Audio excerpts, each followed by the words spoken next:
28 novembre 1920. La fin d'après-midi tombe sur la campagne du comté de Cork-Ouest.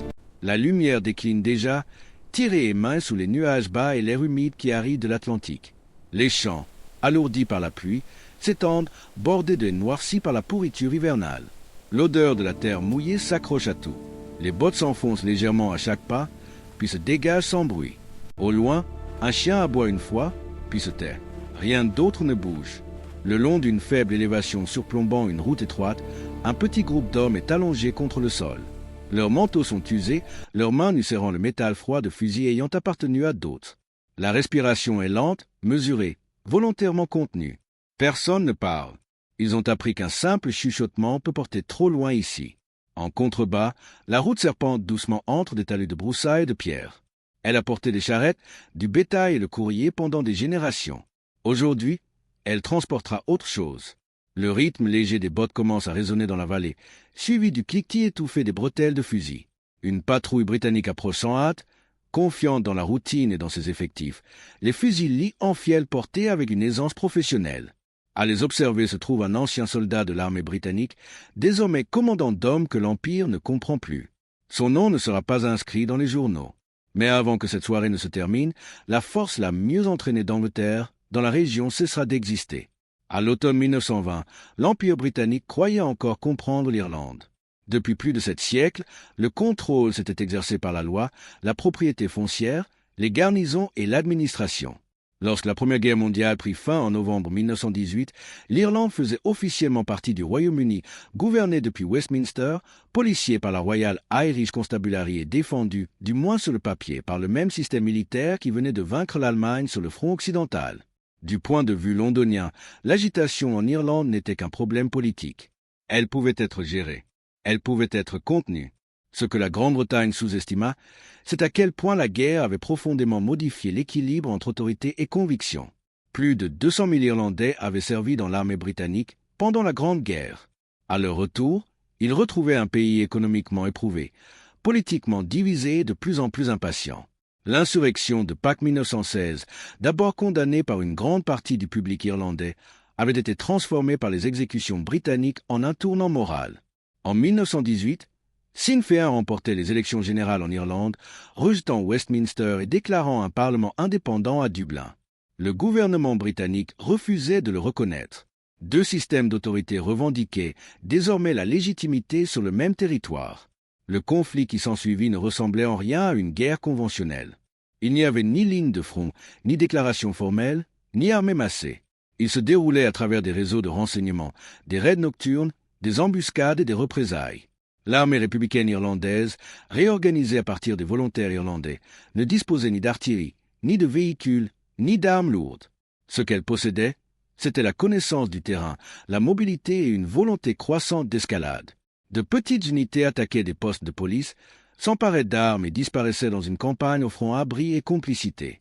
À la mi-1920, la Royal Irish Constabulary était proche de l'effondrement. Les postes ruraux étaient abandonnés. Les patrouilles nécessitaient une escorte militaire. Les démissions se multipliaient. En réponse, Londres choisit le renforcement plutôt que la réforme. Des milliers d'anciens soldats britanniques furent recrutés dans la police, officiellement comme policiers temporaires. Ils portaient un mélange d'uniformes sombres et de surplus militaires kaki, ce qui leur valut le surnom qui allait définir le conflit, les Black and Tan. À leur côté arriva la division auxiliaire anciens officiers, mieux payés, mieux armés et destinés à être une force d'élite de contre-insurrection. Leur arrivée marqua un changement de ton. Les raids devinrent plus agressifs. Les couvre-feux étaient appliqués par le feu. Les villages soupçonnés de soutenir l'IRA étaient brûlés. Les civils étaient battus, parfois abattus. Ces mesures visaient à rétablir le contrôle par la peur. Au lieu de cela, elles renforcèrent l'opposition et brouillèrent toute distinction restant entre police et guerre. Les commandants britanniques croyaient que leur supériorité en formation, discipline et puissance de feu finirait par l'emporter une fois que l'IRA serait forcé à un affrontement ouvert. Les auxiliaires, beaucoup d'entre eux vétérans de France et de Flandre, s'attendaient à un ennemi qui céderait sous la pression. Ils portaient leurs fusils liés en fiel avec une familiarité acquise, confiants dans cette arme qui avait servi l'Empire à travers les continents et les tranchées. Pour eux, l'Irlande n'était pas un champ de bataille, mais une province rebelle dont la correction était tardive. Nul par cette confiance ne semblait plus justifié que dans le sud-ouest. Le comté de Cork-Ouest était rural, peu peuplée et éloignée des centres politiques de Dublin et de Londres. D'après les cartes et les rapports, il paraissait facile à contrôler. Ce que les planificateurs britanniques ne comprenaient pas, c'est que la distance ne signifiait pas isolement. Cela signifiait autonomie. Routes, champs et vallées appartenaient ici non pas à l'État, mais aux habitants qui y vivaient. Et parmi ces habitants, un autre type de soldats se préparait à un autre type de guerre. Le comté de Cork West n'était pas un lieu favorable aux armées. Sa géographie résistait à l'ordre. Les routes étroites se tortillaient à travers des terres agricoles ondulantes et de petites collines, bordées de haies assez épaisses pour qu'un homme puisse disparaître à la vue. Les champs étaient séparés par des murs de pierre qui interrompaient les lignes de vue, étouffaient le son. De petites vallées se repliaient les unes sur les autres, chacune avec ses propres chemins, passages et routes de fuite connus seulement de ceux qui y avaient grandi. Pour une forte occupation dépendante de cartes et d'horaires, le terrain offrait une friction à chaque pas. C'est dans cet environnement que les colonnes volantes de l'IRA émergèrent comme la forme dominante de résistance. Il ne s'agissait pas d'unités fixes attachées à des casernes ou à des villes, mais de formations mobiles, généralement composées de 30 à 40 hommes au maximum, vivant parmi la population civile et se déplaçant constamment. Ils s'entraînaient en secret, se regroupaient uniquement lorsqu'une opération était nécessaire et se fondaient à nouveau dans l'anonymat une fois celle-ci terminée.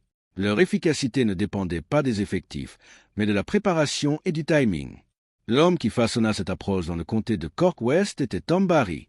Né dans le comté de Kerry en 1898, la jeunesse de Barry ne le destinait pas à devenir révolutionnaire. En 1915, encore adolescent, il s'engagea dans l'armée britannique. Il servit dans l'artillerie de campagne royale, puis avec des unités d'infanterie sur le front occidental. Là, il apprit les mécanismes de la guerre moderne dans sa forme la plus impitoyable, les bombardements d'artillerie minutée, les structures de commandement rigides et les conséquences de la moindre hésitation sous le feu. Il observa des soldats expérimentés flancher et des officiers inexpérimentés figés.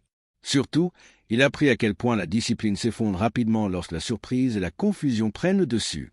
À son retour en Irlande après la guerre, Barry n'avait aucune illusion sur la compétence militaire de l'Empire.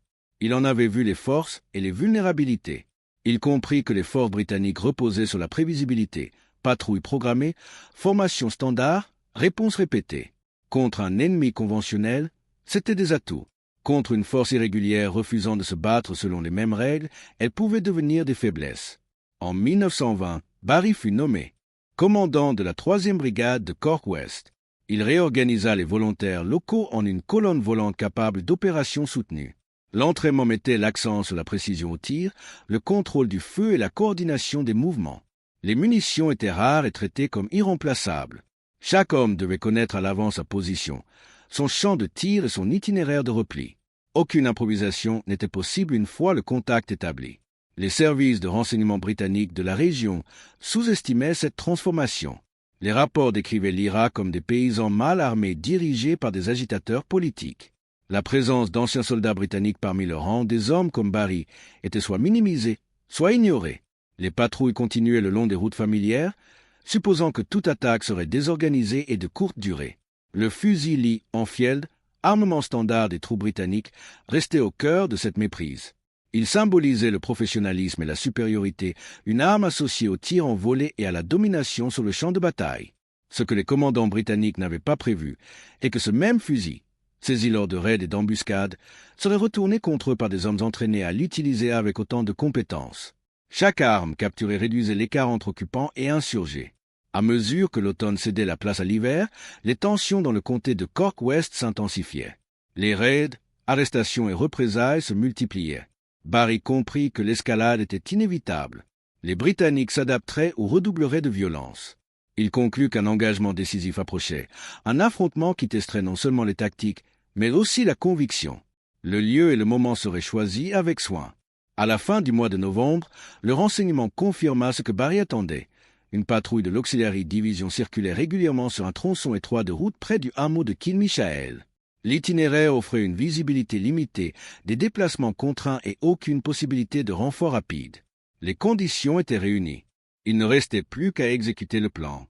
Le premier angle était humain, et il se fondait sur le déséquilibre. Les hommes de la colonne de Tom Barry n'étaient pas des soldats au sens traditionnel. La plupart étaient dans la vingtaine, certains plus jeunes. Ils venaient de fermes, de villages et de petites villes éparpillées à travers le comté de Cork West. Peu avaient reçu une formation militaire formelle. Ce qu'ils partageaient, c'était une connaissance intime du terrain, des uns et des autres et des risques qu'ils prenaient. Ils vivaient sous la menace constante d'arrestation ou de représailles, sachant que la capture signifiait souvent coup, prison ou pire. Pourtant, la discipline tenait, non par la punition, mais par la confiance.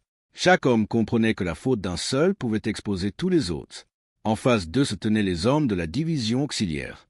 Ce n'étaient pas des recrues inexpérimentés. Beaucoup étaient d'anciens officiers de l'armée britannique, vétérans de la Grande Guerre ayant survécu à Ypres, la Somme et Passchendaele. Ils étaient mieux payés que la police ordinaire et jouissaient d'une large latitude sur le terrain. Leur présence avait pour but d'intimider. Ils se croyaient à l'abri des attaques qui frappaient les patrouilles ordinaires. À leurs yeux, le professionnalisme constituait en soi une protection. Le second angle était tactique, et il révélait à quel point chaque camp comprenait différemment la même route. Pour les auxiliaires, la route près de Kilmichael représentait une mission de routine.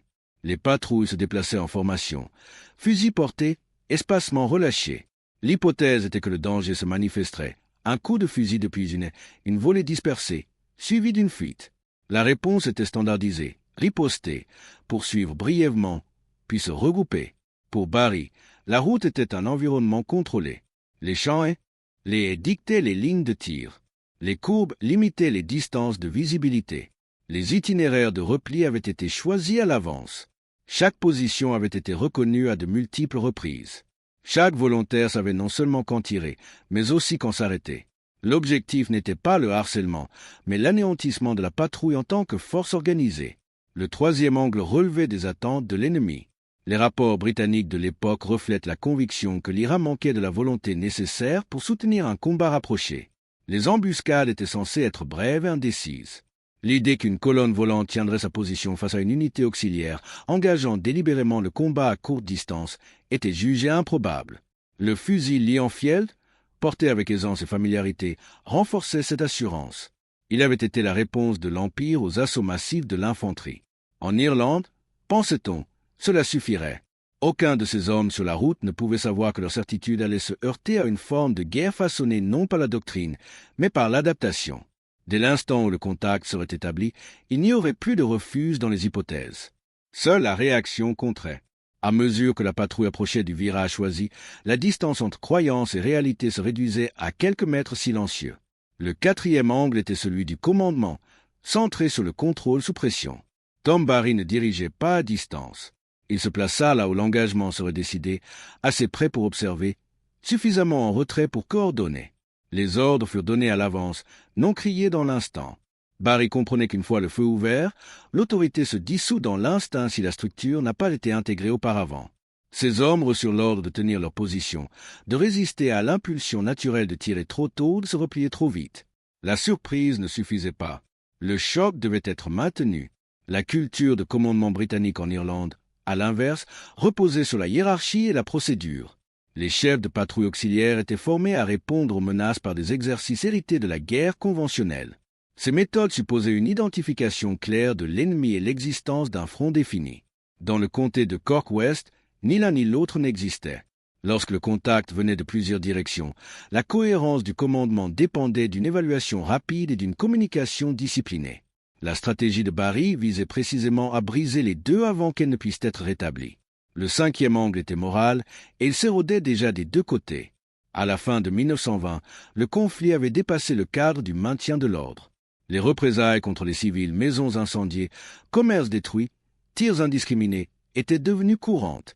Les justifications britanniques présentaient ces actes comme dissuasifs. Les volontaires de l'IRA y voyaient la preuve que toute tenue n'était plus possible. Chaque escalade réduisait l'espace du compromis. La guerre devenait personnelle, façonnée par la mémoire plutôt que par la politique. Pour les auxiliaires, cette dérive morale engendrait une contradiction. On leur disait qu'ils rétablissaient l'ordre, mais ils opéraient sans les contraintes juridiques du maintien de l'ordre en temps de paix. Ils étaient des soldats sans guerre déclarés, dotés d'une autorité sans responsabilité clairement définie. Cette ambiguïté nourrissait l'agressivité, mais aussi l'incertitude. Face à un ennemi qui refusait de céder, le terrain psychologique sous leurs pieds était moins stable que ne le laissait croire leur assurance. Le sixième angle était psychologique et se déployait dans le silence. La guerre d'embuscade dépendait autant de l'anticipation que de l'action. Les hommes de Barry attendaient non pas minutes, mais des heures, les corps engourdis par le froid, les muscles tendus contre le sol. La discipline nécessaire pour rester immobile tandis que des adversaires armés approchaient constituait en elle-même une épreuve. Les auxiliaires, évoluant sur un terrain familier, ne ressentaient aucune de cette tension. Leur vigilance, émoussée par la routine, les faisait avancer comme il avait fait de nombreuses fois auparavant. Les fusils liés en fiel portés par les deux camps représentaient désormais quelque chose de différent. Pour la patrouille britannique, ils étaient des instruments d'autorité, des symboles de continuité avec les victoires passées. Pour la colonne de Barry, ils étaient des égalisateurs, la preuve que les outils de l'Empire pouvaient être retournés contre lui, que ses avantages pouvaient être neutralisés. Alors que la patrouille entrait dans la zone de tir, ses angles humains, tactiques, commandement, moral, psychologique convergèrent. Il n'y aurait pas d'escalade progressive, aucune opportunité de réévaluer la situation. Les moments à venir compresseraient des mois de tension en quelques secondes d'action irréversible. La route de Kilmishael allait devenir une ligne de démarcation, non seulement entre deux forces, mais entre la manière dont cette guerre avait été imaginée et celle dont elle serait désormais menée. L'embuscade commença aux alentours de 16h20. La patrouille auxiliaire, forte de 17 hommes, avançait en deux sections le long de la route étroite près de Kilmishael. La lumière déclinait, le ciel gris terne pesait bas sur les champs. Lorsque la section de tête passa devant les positions dissimulées de l'IRA, un sifflement unique fendit l'air court, net, indiscutable. C'était le signal. Les fusils se levèrent à l'unisson. À courte portée, la première volée frappa immédiatement. Plusieurs auxiliaires tombèrent avant même de pouvoir réagir. Le bruit des tirs brisa le silence, résonnant sur les haies et les pierres. La fumée flottait bas, mêlée à l'air humide. Les hommes de Barry tiraient avec méthode, visant bas, économisant les munitions, maintenant la discipline. La patrouille tenta de se déployer, mais la confusion se répandit rapidement. La route n'offrait aucun abri au-delà de faibles talus. Les tirs venaient de plusieurs directions, abolissant toute notion de front. Les ordres étaient criés, puis perdus dans le vacarme. Les lits en fiel, quelques instants plus tôt portés négligemment, étaient maintenant employés dans une réponse frénétique. Les tirs de riposte étaient intenses mais mal dirigés, les balles frappant et étaient là où il n'y avait aucune cible. En quelques minutes, l'engagement avait brisé la cohésion de la patrouille. Les survivants tentèrent de se regrouper, certains se dirigeant vers la source perçue des tirs, d'autres se retirant instinctivement. Barry parcourait la ligne, renforçant les positions, empêchant tout repli. Il ne s'agissait pas d'une attaque éclair, l'objectif était décisif. À un moment, plusieurs auxiliaires levèrent les mains et appelèrent à se rendre. Barry ordonna à ses hommes de cesser le feu dans ce secteur. Alors que les volontaires avançaient prudemment, des tirs reprirent depuis le même groupe. 2 hommes de l'IRA furent tués. Qu'il s'agisse d'une reddition sincère ou d'une ruse demeure contestée, mais l'effet fut immédiat. Barry conclut qu'aucun risque supplémentaire ne pouvait être pris. L'ordre fut donné de tirer sans hésitation. Ce qui suivit fut brutal et rapide. Les auxiliaires restants furent engagés au corps à corps, le combat se réduisant à de courts échanges de feu au milieu de la fumée et des ordres hurlés. L'entraînement et l'expérience, jadis avantages britanniques, ne purent surmonter l'effondrement de la confiance et de la coordination. En une demi-heure, la patrouille avait cessé d'exister en tant qu'unité combattante. 16 auxiliaires étaient morts. Un volontaire de l'IRA avait été tué sur le coup, plusieurs autres blessés. La route retrouva le silence, seulement interrompu par les bruits de rechargement et de mouvements contrôlés. Les armes furent récupérées, fusils liés en fiel, munitions, équipements, chaque objet catalogué et retiré. La colonne se retira comme prévu, se dispersant dans la campagne avant que des renforts ne puissent arriver. L'embuscade de Kilmishael fut plus qu'un succès tactique. Elle constitua une rupture psychologique. Pour la première fois, une unité auxiliaire avait été détruite en combat ouvert. L'hypothèse selon laquelle le seul professionnalisme pouvait réprimer l'insurrection avait été brisée. Mais les conséquences de cet après-midi ne faisaient que commencer à se déployer. La nouvelle de Kilmishael parvint au quartier général britannique en quelques heures. Les premiers rapports étaient fragmentés, contradictoires et marqués par l'incrédulité. Une patrouille auxiliaire élite, expérimentée, lourdement armée, avait été anéantie par une colonne volante qui refusait de battre en retraite. Les listes officielles de victimes confirmèrent ce que les officiers sur le terrain peinaient à accepter.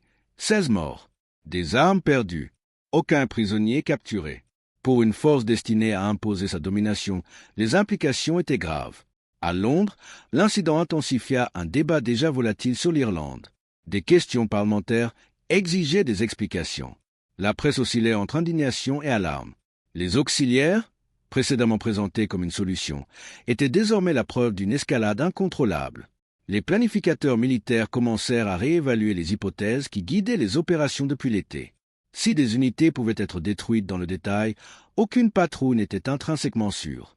Pour Tom Barry, Kilmishael n'était pas une fin en soi. C'était une preuve de concept.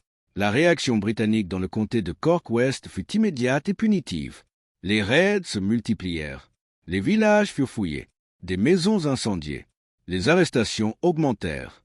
Pourtant, ces mesures ne parvinrent pas à rétablir la confiance. Les patrouilles devinrent plus prudentes, les déplacements plus lents, les formations plus serrées. L'initiative psychologique avait changé de camp. Les forces britanniques s'attendaient désormais à des contacts partout, ce qui paradoxalement les rendait moins efficaces. La tension constante érodait discipline et jugement. Barry anticipait une contre-attaque décisive. Le renseignement indiquait que le commandement britannique entendait encercler et détruire sa colonne volante dans une opération de grande ampleur. En mars 1921, plus de 1200 hommes, unités régulières de l'armée, auxiliaires et policiers furent déployés pour piéger la 3e brigade de Cork West près du village de Crosbarry. Les routes furent bloquées, les opérations coordonnées. L'objectif était de mettre fin définitivement à la campagne de Barry. Ce qui suivit révéla les limites de la supériorité numérique. Cerné à l'aube, Barry évalua rapidement la situation. Plutôt que de se disperser, il choisit de concentrer ses forces. Identifiant le point le plus faible de l'encerclement, il ordonna une percée. La colonne attaqua avec agressivité, utilisant surprise et vitesse pour fracturer les forces de blocage avant l'arrivée des renforts. L'engagement fut chaotique et rapproché. Les unités britanniques, incertaines des positions de leurs camarades, hésitaient. Les ordres se contredisaient. Le feu était irrégulier. En quelques heures, la colonne de Barry avait ouvert un passage et s'était échappée intacte.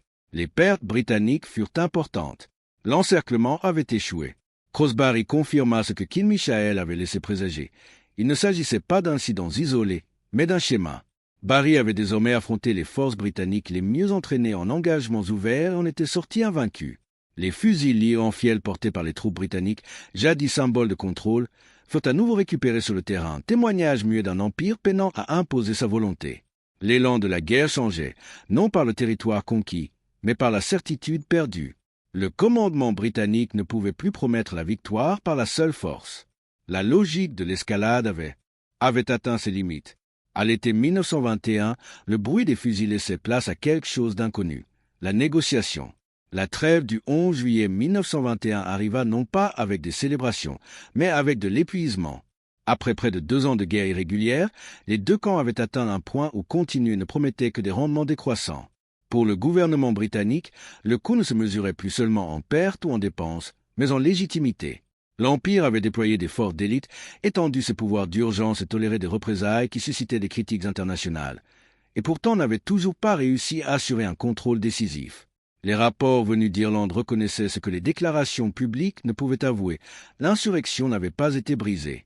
Dans le comté de Cork West, l'impact de la trêve fut immédiat. Les patrouilles cessèrent. Les raids s'arrêtèrent. Les routes autrefois parcourues dans la peur retrouvèrent le silence. Pour la colonne volante de Barry, cette absence soudaine de mouvement était déconcertante. Les hommes, habitués depuis des mois à un état constant de préparation, faisaient face à l'immobilité. Les armes étaient nettoyées et rangées. Les munitions comptaient. Les fusils liés en field, portés à travers embuscades et échappées, n'étaient plus des outils de survie, mais des artefacts d'une lutte suspendue plutôt que résolue. Les évaluations internes britanniques, après la trêve, étaient franches.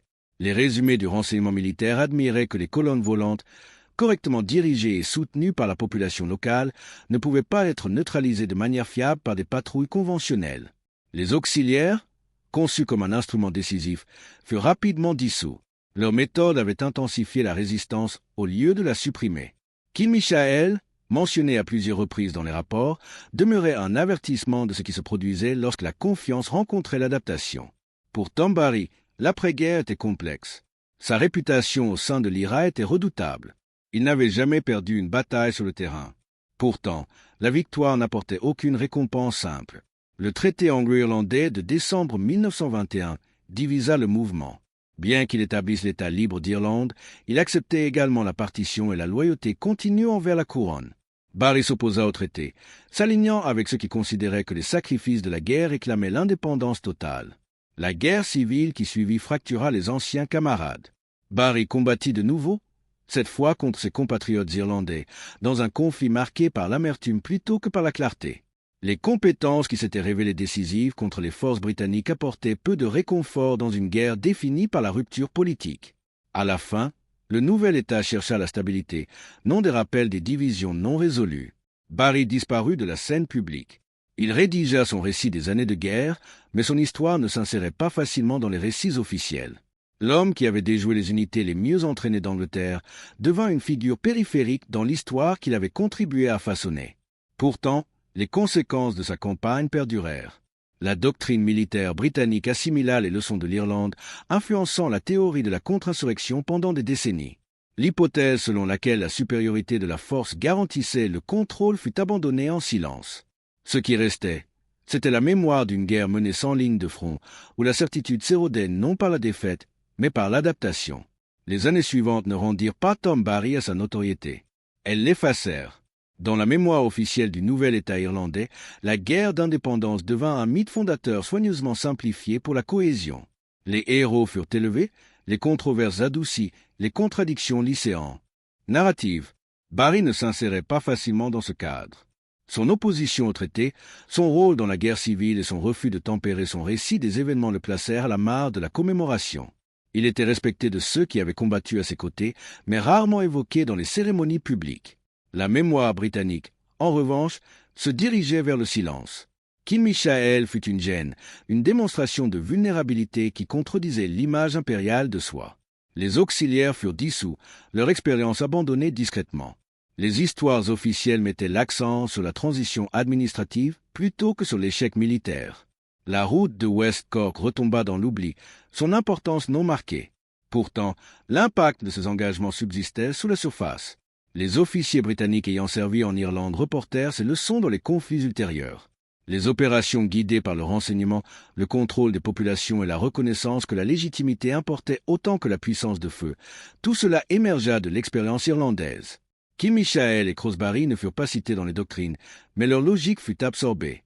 Pour Barry, le fusil Lee Enfield demeurait un symbole personnel. D'abord instrument du service impérial, puis arme retournée contre son origine, il incarnait son parcours, du soldat britannique au commandant irlandais. Il ne représentait pas le triomphe, mais la transformation, la prise de conscience que le pouvoir ne réside pas dans les outils ou les uniformes, mais dans la conviction, la préparation et la capacité à s'adapter. À sa mort en 1980, il n'y eut ni funérailles nationales importantes, ni grande réévaluation. Son nom subsistait surtout dans les histoires spécialisées et la mémoire des vétérans. Pourtant, son bilan restait inchangé. Face aux forces britanniques les mieux entraînées, lors d'engagements ouverts, il n'avait jamais été vaincu. La vérité plus large de son histoire dépasse l'Irlande. Les empires mesurent souvent la force en nombre, en armes et en tradition. Ils fléchissent lorsqu'ils sont confrontés à des adversaires qui la mesurent en connaissance, en discipline et en détermination. À West Cork, sur une route tranquille bordée de haies et de pierres, cette différence fut révélée non dans les discours ou les déclarations, mais dans le silence qui suivit le dernier coup de feu. L'histoire se souvient souvent des guerres à travers des noms gravés dans le marbre et des victoires inscrites sur les cartes. Elle prête moins attention aux mesures plus discrètes du succès, les moments où la certitude se dissout, où le pouvoir apprend ses limites. La guerre de Tom Barry fut menée sans bannière ni grandes offensives. Elle se déroula dans les champs, le long des routes, derrière des qui n'offraient aucune gloire, seulement des conséquences. Il ne commandait pas de division ni ne rédigeait de traité. Ce qu'il fit fut plus restreint, mais peut-être plus durable. Il prouva que la discipline pouvait remplacer la masse, que la préparation pouvait surpasser l'hypothèse, et que la conviction, une fois retirée, était difficile à restaurer. Le fusil Lee Enfield apparaît encore et encore dans cette histoire, non comme symbole de domination, mais d'échange. Il commença comme outil de l'Empire, porté avec confiance dans une terre censée être comprise. Il finit comme artefact passé de main en main, dépouillé de tout sens au-delà de sa fonction. Dans cette transformation réside la leçon silencieuse de West Cork. Le pouvoir ne réside pas de manière permanente dans les institutions ou les armes. Il se déplace lorsque ceux qui y comptent cessent de croire en sa permanence. Barry ne fut jamais invaincu parce qu'il recherchait la victoire dans le spectacle. Il la recherchait dans le contrôle du temps, du terrain, des attentes. Quand ses ennemis croyaient à leur supériorité, il planifiait. Quand ils escaladaient, il s'adaptait. Lorsqu'il l'encerclait, il concentrait ses forces et perçait le dispositif. Ce faisant, Il modifia non seulement le cours d'une campagne, mais la manière de penser de ceux qui mèneraient des guerres similaires dans les décennies suivantes. La route de Kilmishael connaît aujourd'hui un trafic sans pause. Il n'y a plus de colonnes en embuscade, plus de patrouilles avançant en formation. Pourtant, la vérité révélée là-bas reste intacte. Les empires tombent dans le silence non lorsqu'ils sont battus partout, mais lorsqu'ils ne peuvent plus être sûrs de rien nulle part. Dans ce silence, façonné par la discipline plutôt que par la force, réside l'héritage oublié d'un homme invaincu et le rappel durable que la liberté se décide souvent bien avant d'être proclamée.